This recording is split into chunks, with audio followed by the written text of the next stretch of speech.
এত বড় বোতলটাকে কেকের ভিতরে ঢোকাবো কী করে এটা ভেবেই আমি অস্থির হয়ে গেছিলাম আগের দিন রাত থেকে।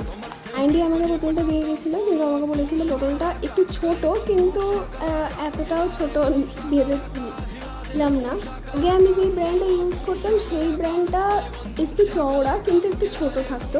সেই ব্র্যান্ডটা এখন ব্যান্ড হয়ে গেছে যতটা আমি শুনছি, কিন্তু ব্র্যান্ড নিয়ে কাজ করতে আমার একটু সুবিধাই হতো। তো এই হচ্ছে এইভাবেই আমি ঢোকানোর চেষ্টা করেছি। আর এর মাঝখানে ভিডিওটা আমি কোথায় করতে ভুলে গেছি।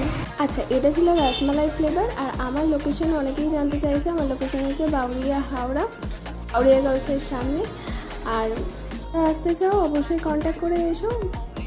মাঝখানটা আমি ভিডিও করতে ভুলে গেছি, মানে আমি ভেবেছিলাম হয়তো ভিডিও হচ্ছে কিন্তু ভিডিও হয়নি। আর এই নোটগুলো ছিল এডিবল, সম্পূর্ণ খাওয়ার জন্য। এটা নেক্সট দিন ভিডিও করা, দুদিন ধরে আমি কেক বানিয়েছি আর কি। নেক্সট দিন না, সরি, বিকালে ভিডিও করা। আর এই নোটগুলো খুঁজতে আমার বেশ সমস্যা হয়েছে, কারণ আমার লোকাল এরিয়ায় এই নোট পাওয়া যায় না। অনেকেই ফটো প্রিন্টেড কেক চায়, এডিবল ফটো প্রিন্টেড কেক, সেই জন্য আগে থেকে অর্ডার দিতে হয়। তো এই হচ্ছে কেকের ফাইনাল।